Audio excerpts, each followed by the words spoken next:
कि ऐसे घटिया और छोटी सोच के आदमी के लिए सत्यार्थ प्रकाश को समझना संभव ही नहीं है। जहाँ से ये व्यक्ति पकड़ा गया था, इसके पर्सनल रूम में क्या क्या किट पकड़े गए थे आपको पता होगा।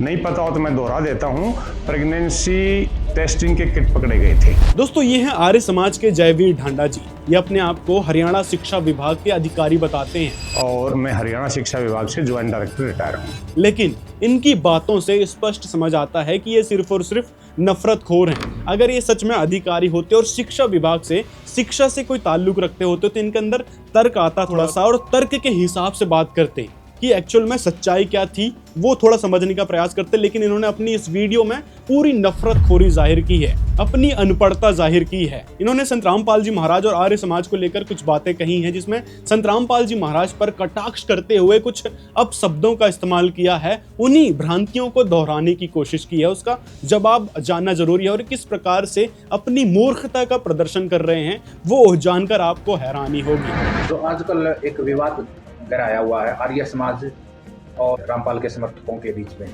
तो सबसे पहले तो ये कहना चाहूँगा कि जिस व्यक्ति का आप नाम ले रहे हैं, मैं उसका नाम लेके अपनी जुबान गंदी नहीं करना चाहता।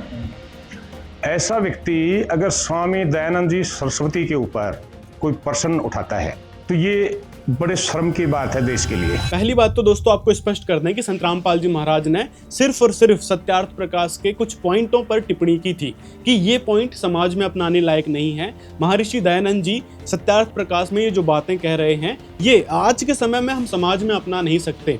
पहले के समय में बेशक हुआ करता था, लेकिन महापुरुषों ने संघर्ष करके वो चीजें बंद करवाई और आज महिलाओं को समानता का दर्जा दिया, बहुत ही संघर्ष करके। तो संत रामपाल जी महाराज का सिर्फ साल 2006 में इतना ही कहना था कि सत्यार्थ प्रकाश में ये जो बातें लिखी हैं ये समाज में कहीं से कहीं तक एप्लीकेबल नहीं है। और संत रामपाल जी महाराज ने सिर्फ और सिर्फ सच्चाई बताई थी कि महर्षि दयानंद ऐसे थे और ऐसी बातों का समर्थन किया करते थे जो कि कहीं से कहीं तक समाज के लिए सही नहीं है। और सत्यार्थ प्रकाश को हम एक तरह से हमारे देश की जो महान पवित्र ग्रंथ हैं, उन पवित्र ग्रंथों में सर्वोच्च श्रेणी में रखते हैं। तो उसका ये आर्य समाजी, मतलब सभी आर्य समाजी नहीं है, आर्य समाज के कुछ तथाकथित सन्यासी जिनका आर्य समाज और दयानंद के नाम से दुकानें चल रही थी, वो बौखला उठे थे और साल 2006 में करौथा में हमला करवाया था। और ये आर्य समाजी यानी वीरेंद्र आर्य की बात कर रहे हैं, जिन्होंने हमला करने वाली बात पब्लिकली माइक में बोली थी कि हमने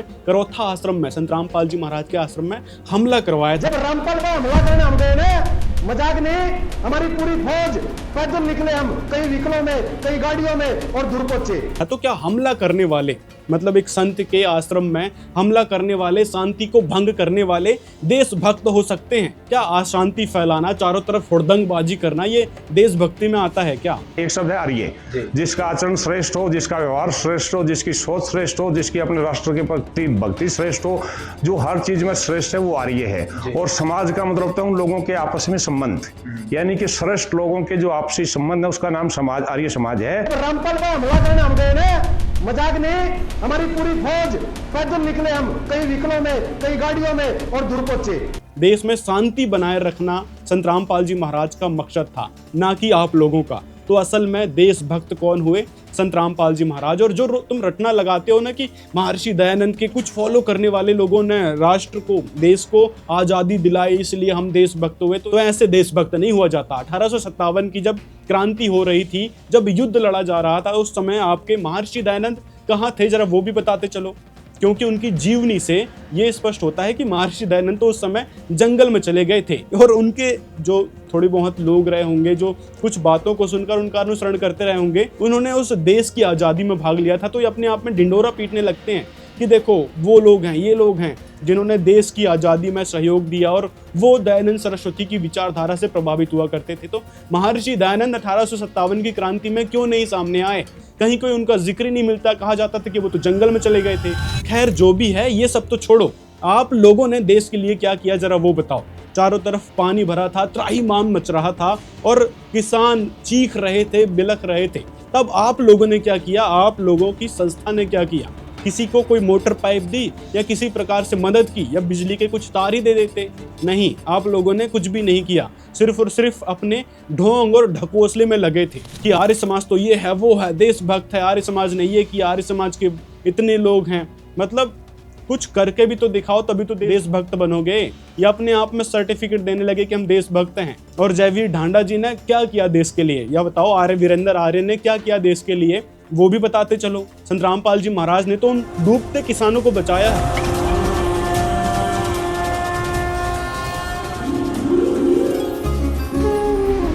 पहली बार मसीहा देखा तो संत गुरु रामपाल जी महाराज जी ने। अगर विश्व के अंदर कोई भी अगर गुरु या सच्चा भगवान है तो गुरु संत रामपाल जी महाराज है। दर्शकों, ये दृश्य केवल एक गांव या एक इलाके का नहीं है, बल्कि हरियाणा सहित पूरे देश की अनगिनत पंचायतों का है।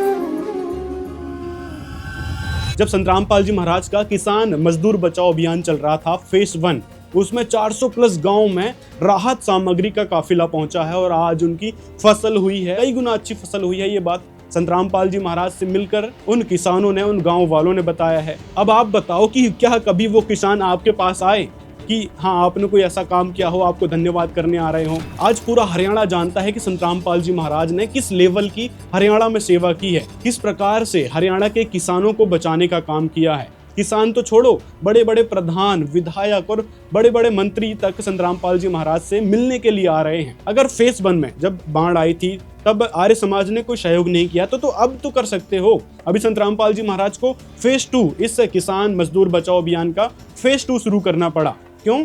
क्योंकि कई सारी जगह पानी बचा हुआ था या फिर फ्यूचर को देखकर पाइपें देना फिर शुरू कर दिए हैं।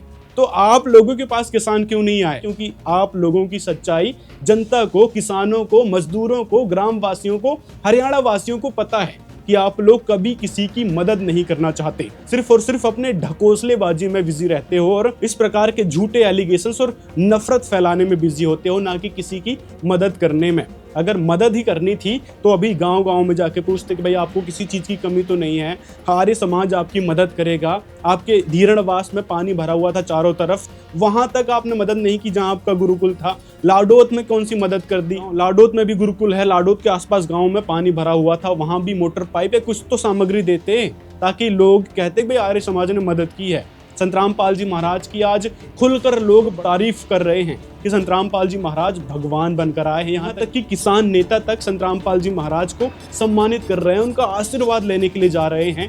मंत्री विधायक की तो छोड़ो, तो अगर संत रामपाल जी महाराज ने किसानों के लिए, गांव वालों के लिए कुछ नहीं किया होता तो किसान नेता क्यों जाते उनके पास? वो भी आशीर्वाद प्राप्त करने के लिए, धन्यवाद करने के लिए। तो समझदार व्यक्ति आसानी से समझ सकता है इन आर्य समाज के कुछ नफरतखोर लोगों की मानसिकता को। वहीं संत रामपाल जी महाराज किस लेवल के संत हैं, किस लेवल के समाज सुधारक संत हैं, जो कि अपने आप को किसानों का दास बताकर चलते हैं कि हम आपकी सेवा हमेशा करते रहेंगे।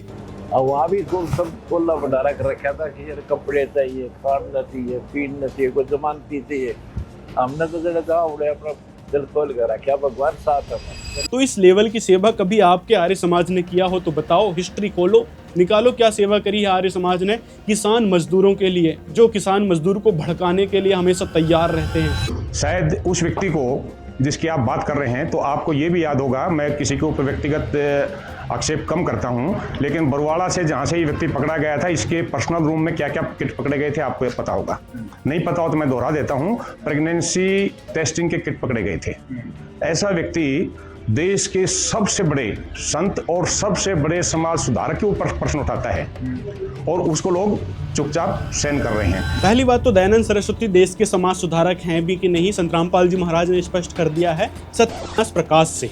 और दूसरी बात तो संत रामपाल जी महाराज के आश्रम में इस प्रकार की कोई भी चीज, कोई भी वस्तु नहीं पाई गई थी। संत रामपाल जी महाराज पर ड्रग्स एंड कॉस्मेटिक एक्ट लगा था इस चीज को लेकर कि उनके आश्रम में अश्लील दवाइयां पाई गई है, प्रेगनेंसी टेस्ट किट पाई गई है और भी ढेर प्रकार की दवाइयां पाई गई है, वशीकरण की दवाइयां पाई गई है। इन सब को लेकर ड्रग्स एंड कॉस्मेटिक डिपार्टमेंट को ऐड किया गया था। तो ड्रग्स एंड कॉस्मेटिक एक्ट में संत रामपाल जी महाराज साल 2021 में बाइज्जत बरी हो गए हैं। मतलब जो अफवाहें मीडिया चैनल्स के द्वारा संत रामपाल जी महाराज के बारे में फैलाई गई थी वो सरासर झूठी साबित हो चुकी हैं। जिन बातों को ये जयवीर ढांडा जी दोहराने लग रहे हैं अपनी मूर्खता का प्रदर्शन करते हुए, जबकि यदि सच में ये शिक्षित व्यक्ति होते, शिक्षा विभाग के कोई अधिकारी होते तो सोच समझकर दिमाग से तर्कपूर्ण बातें करते और थोड़ा रिसर्च भी कर लेते कि संत रामपाल जी महाराज पर जो आरोप लगे थे, जो मीडिया चैनल्स ने बातें बताई थी, उसकी कितनी सच्चाई है और उन केसों का क्या हुआ।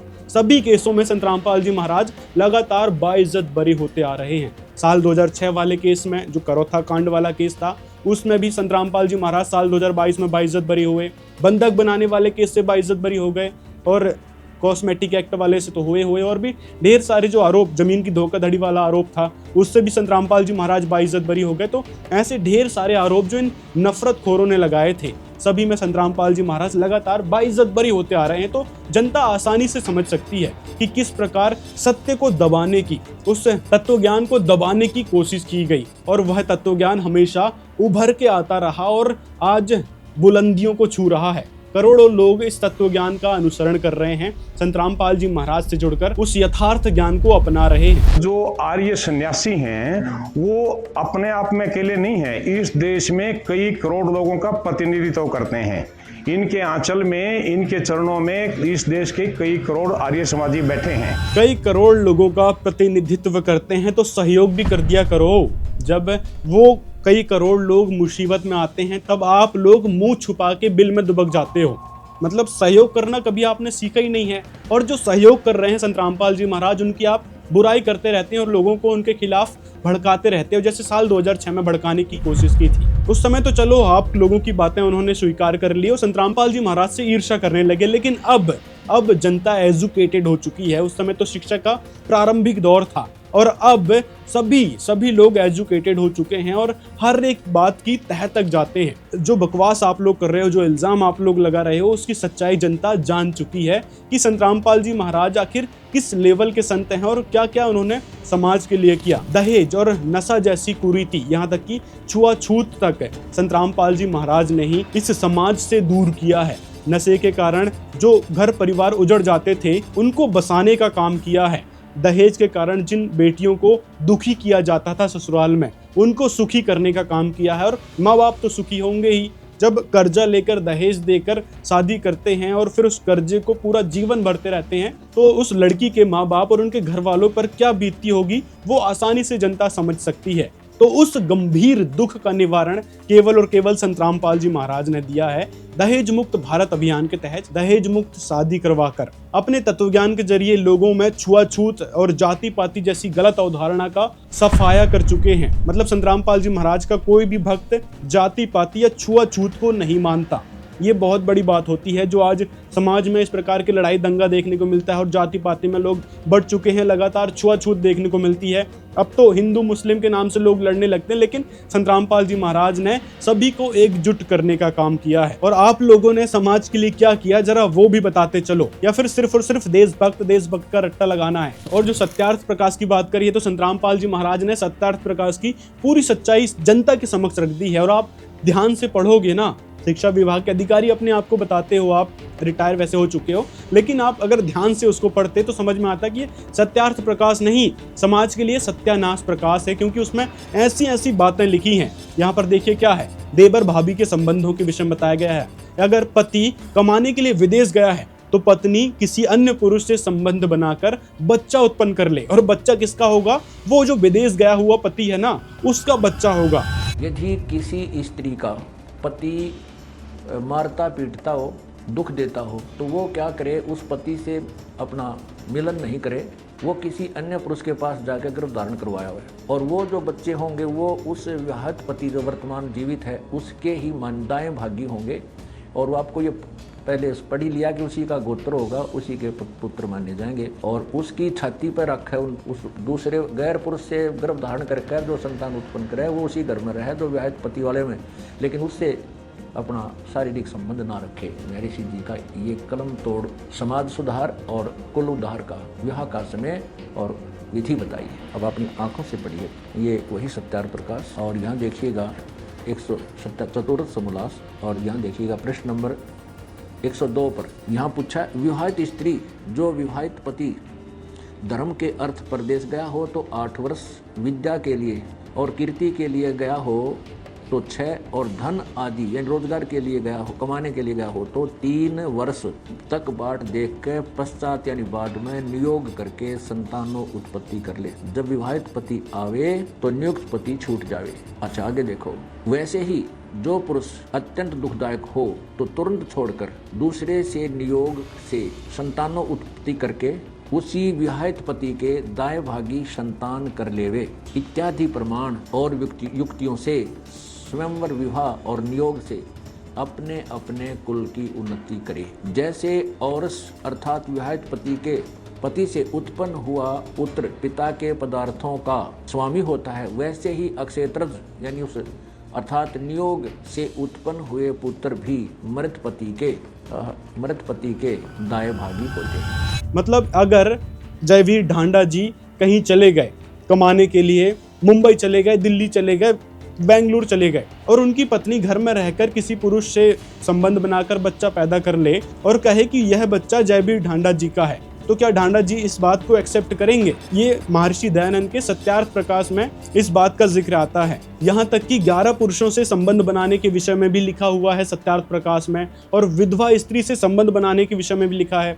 अगर जयवीर ढांडा जी नहीं रहे, या फिर छोड़ो जयवीर ढांडा जी, अन्य जितने भी आर्य समाजी हैं, अगर वो नहीं रहे तो उनकी पत्नी विधवा हो जाएगी, तो क्या वो सबके साथ संबंध बनाती फिरेगी? तो फिर उसका क्या ही चरित्र रह गया आज के हिसाब से सोचा जाए तो। ये सारी बात संत रामपाल जी महाराज ने जनता के समक्ष रखी है, और आप सत्यार्थ प्रकाश का चतुर्थ समोल्लास पढ़ोगे तो आपको स्पष्ट होगा कि किस प्रकार की असंवैधानिक बातें, असामाजिक बातें उस पुस्तक में लिखी है जिसका संत रामपाल जी महाराज ने विरोध किया था। अब मानना नहीं मानना आप लोगों के ऊपर है, और आप लोगों पर ये जो उदाहरण दिया गया है ये कोई भड़काने के लिए नहीं है किसी प्रकार से, ये आपको समझाने के उद्देश्य से सिर्फ एग्जाम्पल मात्र है। तो कहीं आप फिर से भड़क जाओ कि देखो हमको ये बोल दिया वो बोल दिया, तो समझदारी इसी में है कि संत रामपाल जी महाराज का आप भी सहयोग करें, उनसे मिलें। सतलोक आश्रम धनाना धाम में संत रामपाल जी मौजूद हैं और सभी से मिल रहे हैं, अपनी बातों को रखें। क्या संत रामपाल जी महाराज सच में आर्य समाज को गलत कहते हैं या गलत मानते हैं? नहीं, संत रामपाल जी महाराज ने स्पष्ट किया है कि हम किसी के भी विरोधी नहीं है। संत रामपाल जी महाराज सिर्फ और सिर्फ अज्ञान और पाखंडवाद के विरोधी हैं। जो अंधभक्ति समाज में फैलाई गई थी, शास्त्र विरुद्ध भक्ति फैलाई गई थी, उस चीज को सही करके बता रहे हैं। हमने किस प्रकार देवी देवताओं की भक्ति करनी है, कैसे हम उस परमात्मा को पा सकते हैं, कैसे हमारे प्रारब्ध के कर्म टल सकते हैं, उस चीज के बारे में संत रामपाल जी महाराज ने बताया है। तो मिलते हैं अगले वीडियो में। कोई राय हो तो कमेंट में जरूर बताएं, और सभी आर्य समाजियों से निवेदन करना चाहेंगे कि आप एक बार संत रामपाल जी महाराज का ज्ञान सुनकर देखो। वो किसी भी प्रकार से पाखंड नहीं फैलाते हैं, सिर्फ और सिर्फ शास्त्र अनुकूल वेदों के अनुसार भक्ति बताते हैं।